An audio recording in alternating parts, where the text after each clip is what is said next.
تیسرا یوحنا کی کتاب۔ کیا آپ تیسرا یوحنا کی کتاب کا خلاصہ پیش کر سکتے ہیں؟ تیسرا یوحنا کی ساری کتاب کس چیز کے بارے میں ہے؟ مصنف یوحنا رسول کا تیسرا خط اپنے مصنف کا براہ راست ذکر نہیں کرتا۔ ابتدائی کلیسیا کی روایت کے مطابق اس خط کا مصنف یوحنا رسول تھا۔ گزشتہ کئی برسوں سے مختلف طرح کی قیاس آرائیاں ہوتی چلی آ رہی ہیں کہ شاید خداوند یسوع مسیح کا یوحنا نامی ایک اور شاگرد اس خط کا مصنف ہو۔ تاہم تمام شواہد اسی یوحنا کی جانب اشارہ کرتے ہیں جو خداوند یسوع کا پیارا شاگرد تھا اور جس نے یوحنا کی انجیل بھی قلم بند کی تھی۔ سن تحریر یوحنا رسول کا تیسرا خط بھی غالباً اسی دور یعنی 85 سے 95 بعد از مسیح میں لکھا گیا ہوگا جب یوحنا کا پہلا اور دوسرا خط قلم بند کیا گیا تھا۔ تحریر کا مقصد۔ یوحنا اس تیسرے خط کو 3 مقاصد کے تحت لکھتا ہے۔ سب سے پہلے وہ اپنے پیارے خدمتی ساتھی گیوس کی ان منادی کرنے والوں کی خدمت اور مہمان نوازی کے لیے تعریف اور حوصلہ افزائی کرنا چاہتا ہے جو انجیل کے پیغام کو ایک جگہ سے دوسری جگہ لے کر جا رہے تھے۔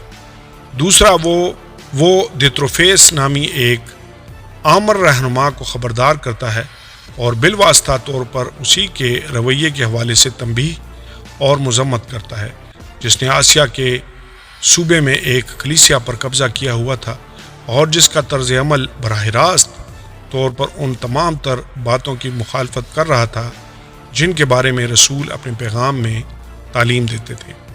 تیسرے نمبر پر وہ دیمیتریوس کے کردار کو سراہتا ہے جس کے بارے میں بتایا گیا تھا کہ وہ سب کے لیے اچھی گواہی ثابت ہوا تھا۔ کلیدی آیات۔ تیسرا یوحنا 4 باب۔ میرے لیے اس سے بڑھ کر اور کوئی خوشی نہیں کہ میں اپنے فرزندوں کو حق پر چلتے ہوئے سنوں۔ تیسرا یوحنا 11 آیت۔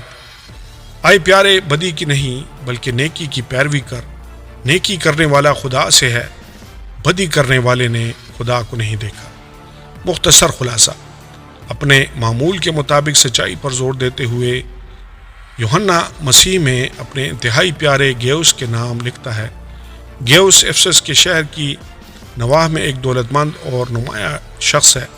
یوحنا اپنے ان منادی کرنے والے ساتھیوں کے لیے گیوس کی فکر مندی اور مہمان نوازی کے لیے اس کی بڑی تعریف کرتا ہے جن کا مشن انجیل کو جگہ جگہ لے کر جانا تھا، اور یہ منادی کرنے والے کچھ مقامات سے تو واقف تھے لیکن بہت سارے مقامات سے وہ ناواقف تھے۔ یوحنا گیوس نیک کام کرتے رہنے اور بدی سے کنارہ کرنے کی تلقین کرتا ہے جیسا کہ دتروفیس کی مثال میں ہے۔ دتروفیس نے آسیا کے ایک کلیسیا کی قیادت سنبھالی ہوئی تھی۔ اس نے نہ صرف یوحنا کے رسول ہونے کے اختیار کو تسلیم کرنے سے انکار کر دیا تھا بلکہ وہ یوحنا کے خطوط کو وصول کرنے اور اس کی ہدایات کو ماننے سے بھی انکار کرتا تھا۔ وہ یوحنا کے خلاف بہت برے بہتان باندھتا اور ان اراکین کو کلیسیا سے نکال دیتا تھا جو یوحنا کے منادی کرنے والے ساتھیوں کے لیے مدد اور مہمان نوازی کا اظہار کرتے تھے۔ اپنے خط کے اختتام سے پہلے یوحنا دیمیتریوس کی مثال کو بھی سراہتا ہے جس کے بارے میں اس نے عمدہ باتیں سنی تھیں۔ پرانے عہد نامے کے ساتھ ربط۔ پرانے عہد نامے میں اجنبیوں کی مہمان نوازی کی بے شمار مثالیں پائی جاتی ہیں۔ اسرائیل میں مہمان نوازی کے عمل میں کسی اجنبی کو پیارے اور احسن طریقے سے گھر میں مدعو کرنا اور اسے کھانا، رہائش اور تحفظ دینا بھی شامل تھا۔ پیدائش 18 باب 2 سے 8 آیات، 19 باب 1 سے 8 آیات، ایوب 31 باب 16 سے 23 آیات اور 31 سے 32 آیات۔ اس کے علاوہ پرانے عہد نامے کی تعلیمات بنی اسرائیل کو ان اجنبی لوگوں کے طور پر پیش کرتی ہیں جو خدا کی مہمان نوازی پر انحصار کرتے تھے۔ 39 زبور 12 آیت۔ اور خدا جو مہربان ہے وہ انہیں مصر کی غلامی سے نجات دینے اور بیابان میں انہیں کھانا کھلانے اور لباس مہیا کرنے کے ذریعے سے ان کی ضروریات کو پورا کرتا ہے۔ خروج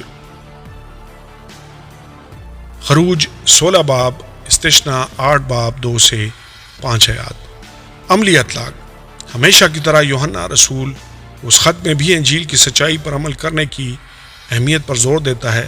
اپنے مسیحی بہن بھائیوں کی مہمان نوازی، مدد اور حوصلہ افزائی کرنا مسیح یسوع کی تعلیمات کے کچھ بنیادی اصولوں میں سے ہیں، اور گیوس اس خدمت میں واقعی ایک بہترین مثال ہے۔